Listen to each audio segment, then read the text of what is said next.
Okay, I've decided I'm making videos on all the metros. Probably. I don't know. Honestly, I've been replaying Exodus 2 and I'm not enjoying it as I remembered. But that will be a topic for another video. This is about Metro Last Light, which is the sequel to Metro 2033. So it's the middle child of the trilogy. This game came out in 2013, if I remember correctly. This game came out immediately also on consoles, on PS3 and 360. So this game was developed with consoles in mind, unlike the first one. And you're gonna be able to tell definitely when it comes to some things, mostly the level design. Now, in this video, I'm gonna focus more on the story aspect because there's not much to talk about in terms of gameplay differences with the 2033. I mean, at least when it comes to the Redux version, because the original, like I said, I don't remember exactly how different it was. So I'm gonna be comparing this with Metro 2033 Redux in some cases. But yeah, the story picks up right at the end of the first game. Actually, 1 year later, the first game, a few months later, the first game, more or less. There's a time skip. Artyom, which is the protagonist, is having like nightmares and regret about his actions in the first game that ended up with the destruction of the Dark Ones, which were pretty much a mutant race of evolved humans, from what I can tell. So the first game ends up with you bombing them. And I mean, the first game, you can actually also have the good ending, with it ends up with you realizing the Dark Ones were actually not bad guys. But no, the canon ending is you bombing them, you bombing the shit out of them and killing all of them pretty much. So the game opens up with this Bola remorse over his actions thing, but immediately you get prompted by Khan, which is the Deus Ex Machina character, about the survival of one of the Dark Ones. So the game's main objective will be pretty much you trying to amend for your sins uh, towards the Dark Ones.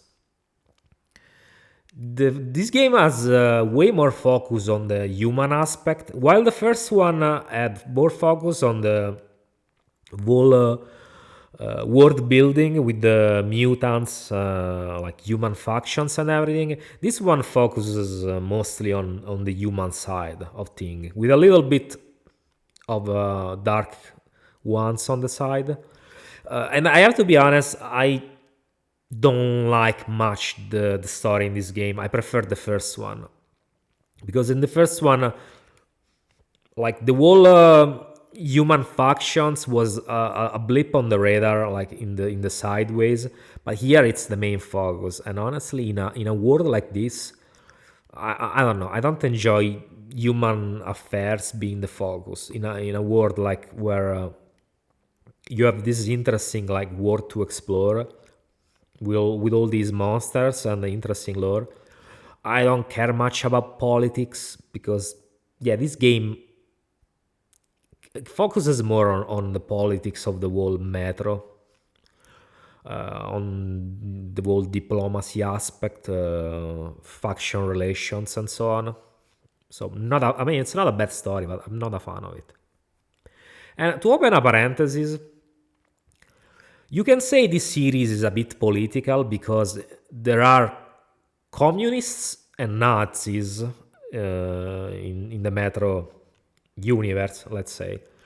Now, the author doesn't really like say I like this and I dislike that, so he stays pretty neutral because he refers to both of the factions as bad guys. So like both are authoritarians and so on, and even the protagonist says he doesn't like them both, even though he lets him slip that he thinks communists are slightly better, but he dislikes them both. So and the game, to be honest, the main antagonists of the game are communists. So it definitely the game doesn't depict communists as the good guys at all. They're actually the final villain. When it comes to the Nazis, instead, they are a bit stereotyped in this game, are a bit stereotypical because they are portrayed in a way that's the usual way you've seen in medias, pretty much. So the Nazis are fixated on genetic purity and with purging the inferiors and the mutants and the rejects. So that kind of stuff, which is, in my opinion, is a bit is a bit of a caricature, honestly. But whatever. I'm not gonna expect a bit more depth from a video game because it's the usual portray you always see in the media, and honestly, it's gotten quite old in my opinion. But yeah, whatever. This is it when it comes to the factions. So now I've talked about the story, the politics, and whatever. Now let's talk about the gameplay, which honestly there's not much to say, in the sense that both Redux versions play very similarly. I would say the biggest difference in terms of the game's conception, and you can see, is the level design. In the first one, it was a slightly more complex, while this one has been streamlined because of the console release as well. It's a bit more linear with some sprinkles of freedom, let's say. But the gameplay is mostly the same. They added a couple more weapons compared to the first one, and that's it. The rest is the same. The stealth is the same bullshit, which is very superficial. You can only take enemies from behind, or maybe from the sides as well. I think you actually get the prompt even if you face the enemy. As long as they don't see you, you can take them out even from the front, I think. It's the same thing. You have the option to throw knives to kill them from a distance, and so on. They have changed one weapon, one secondary weapon as well. In the first one, you had 3 types of pipe bombs, and in this one, they did replace the nail pipe bomb with claymore mines, which honestly I barely use the claymore mines. They can be useful when you have enemies, mostly mutants, but also enemies human enemies that can rush you sometimes. So you just camper with the claymores and you just blow them up. Also because they don't damage you, even if they explode near you, the claymores don't damage you. Other than that, like I said, the game feels very similar to 2033 Redux. The shooting is pretty much the same, so it still feels like Call of Duty. The feel of the guns is still very beefy overall. Of course, some weapons are more impactful than others, but overall, I would say the shooting feels good. I would say, though, I have noticed that sometimes the hitboxes when it comes to the guns are a bit hit and miss. Mostly when you aim from hip fire, so without aiming, without going into iron sight. They can be very imprecise. That's why I try to avoid firing from hip fire if possible, because I don't know. Between I don't know if it's the guns themselves or the enemies that have wonky hitboxes, but yeah, I've had I've missed many times by shooting without aiming, especially some enemies in particular. I don't remember how they are called. Maybe the Seekers, but those big mutated dogs. Yeah, those enemies. I don't remember. Watchers, Seekers, something like that. Yeah, those are. It has happened a lot of times that I miss my shots if I will shoot without aiming in iron sight. And the game does indeed feel a bit jank. It has that distinct Euro jank feel sometimes. That, I mean, I guess it can be part of its charm, but it also can be very annoying. So keep that in mind. I did mention the level design before as somewhat of a big difference, because you can tell by some choices they made in the first one that was mostly a PC game that was programmed first and foremost for PC, while the second one has been clearly consoleized in its approach. It's mostly a couple of levels in the first one that made me think that, because even though they are still relatively confined as levels, they don't really feel as linear. They're still quite linear, but they've been able to make you feel as if they are not super linear. As an example I can make, if you've ever played Sonic Adventure 1 versus Sonic Adventure 2, the two games are still very linear. It's just that Sonic Adventure 1 tricks you a little bit more into making it seem like the levels are more open than they actually are. And to be honest, they are slightly more open compared to the sequel, Sonic Adventure 2, but not by a huge margin. And here it's pretty much the same. Some levels give you the impression in the first one that there are multiple routes throughout them, even though it's not the case. While Last Light instead has mostly linear levels, with some exceptions. Mostly the Marsh Yard, which is the only.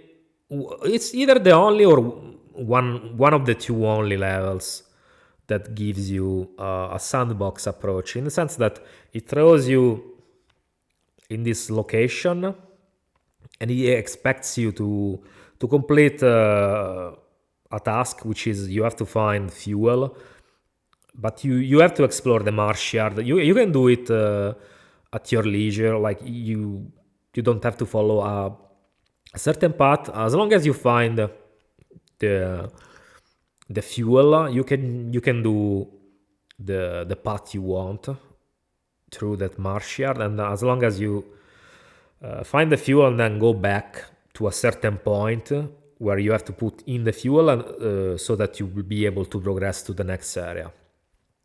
So that's, I would say, one of my favorite levels because the freedom it gives you. There are a bit more also levels in the open compared to the first one, I think, which is, in my opinion, are definitely more interesting because they give you slightly more liberty, but also there's the interesting mechanic that I didn't mention in the first video on Metro 2033. But when you are on the surface in the Metro universe, you have a limited time because the hair is toxic. So you have filters on your mask that are gonna deplete. So you have a time limit. You have to finish exploring the area you're in on the surface before you run out of filters. And of course, filters are an expendable resource you can find. But so like the filters give you a sense of emergency because you can just go around not giving a fuck about your hair. You have to finish exploring and doing everything you have to do before you run out of filters. or else you'll die, you'll suffocate. So it's definitely interesting in this sense, because not all post-apocalyptic games have this aspect of survival. So other than for these aspects, like I said before, the game is very similar to the first Metro, to 2033 Redux. One big difference I would say is that here getting the good ending is much more difficult. I mean, always in perspective, of course, because it's not difficult per se, it's more annoying than difficult. Because it took me a while to get the good ending in this one. Back when I did play it before, I never got the good ending. I only got it this time because I actually put myself into getting it. So I tried to stealth every section that I could, try to find secrets, exploring, because you get good boy points by exploring, by listening to people talking sometimes, exploring, avoiding conflict if you can, or at least not killing enemies, so stunning them.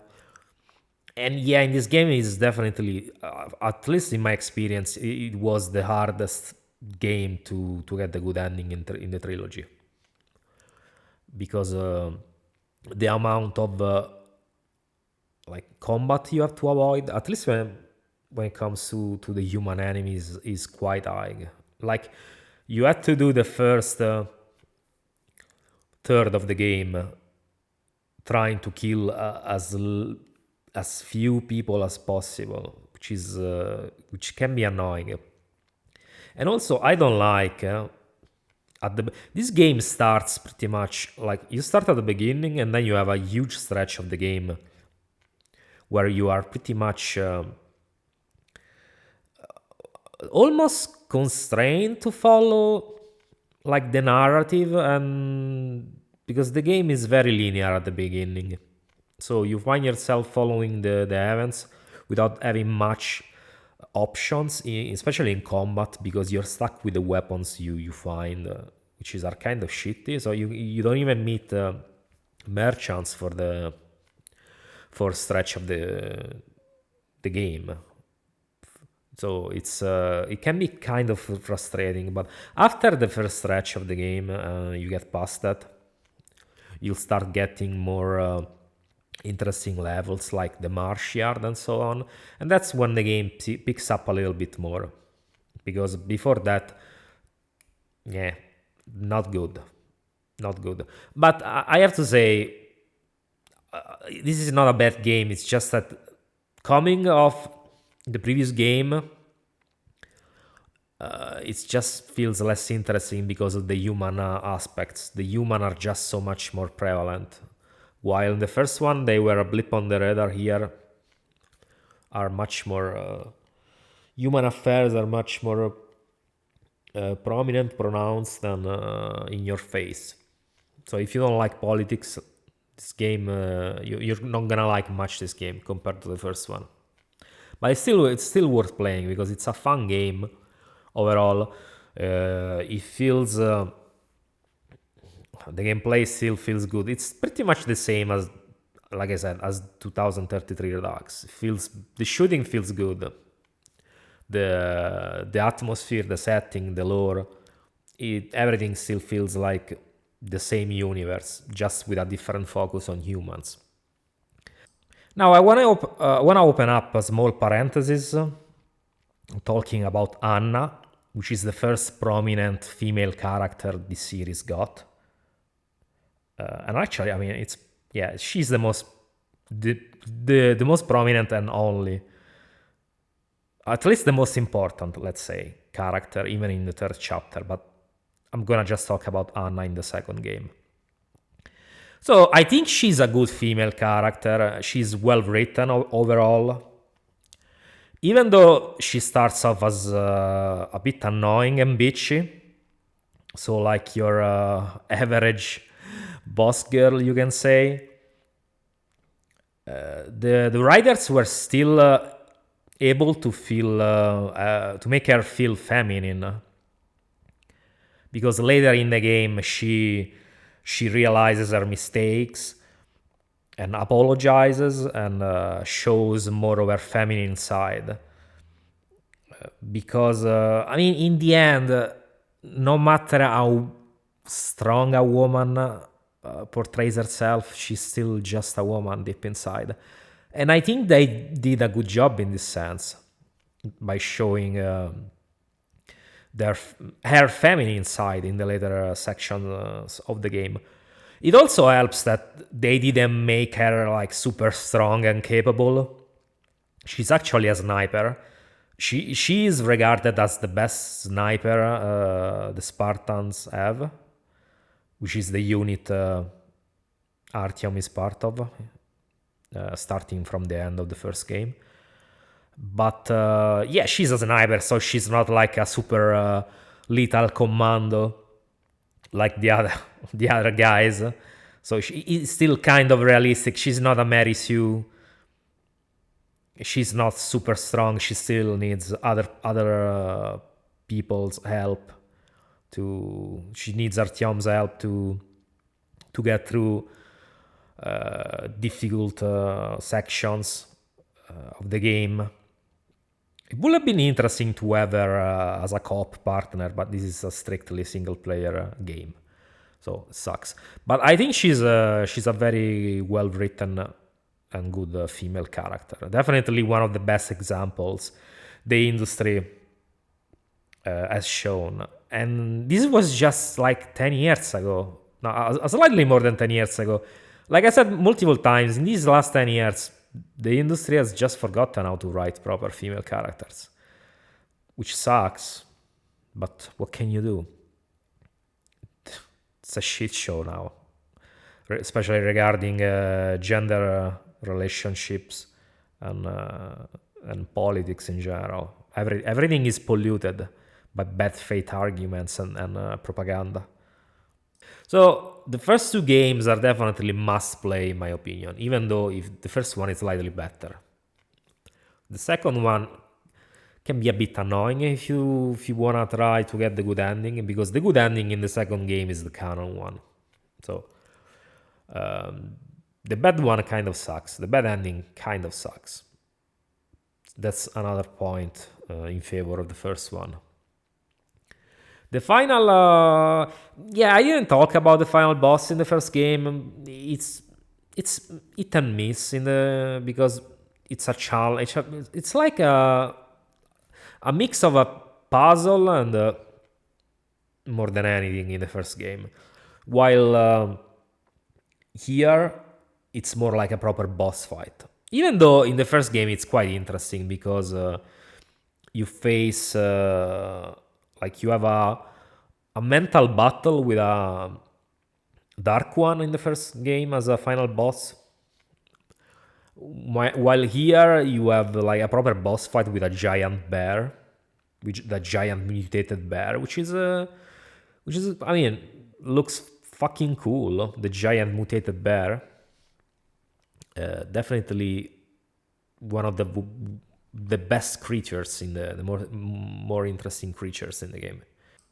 I mean, to be honest though, the bear is not really the final boss of the game. It's the like proper final encounter when it comes to enemies that can be referred to as final boss, because the actual final challenge of the game is a fight against a horde of enemies that you cannot win no matter how good you play. Like you can beat the horde for momentarily, but then you immediately lose in the cutscene that plays after. So that's why I refer to the bear as the last proper boss fight in the game. Other than this, I have to say the enemies, I like them more in the first one. Some of the enemies are a bit weak in this.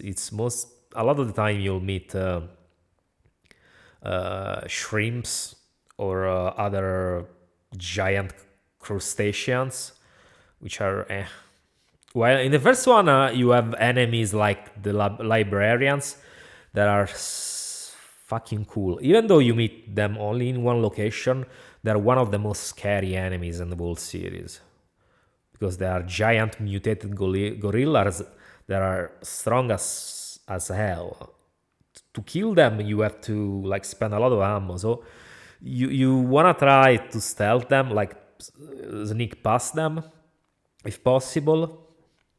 While here, there's nothing like the librarians in Last Light, and that's another reason why, like I said, the first one is the better game in my opinion. But if you like shooters with post-apocalyptic settings, I say definitely play this series, because it's worth playing. I'll make another video for Exodus because I'm replaying this, but the first two are definitely must play, because the gameplay is snappy, the lore is interesting, the graphics. This is one of the games whose graphics are still pretty good, like especially maxed out. The second game is a bit itchy to run on PC. Granted, I did play the original version, not the Redux of Last Light, but there's not much difference from what I've seen between the two, so you might as well play either of them. I don't think you can even buy the original version anymore, so you just buy both Redux versions, which are very cheap. They're like, at least on PC, you can find them for $2 a pop, so each game $2. Definitely worth playing.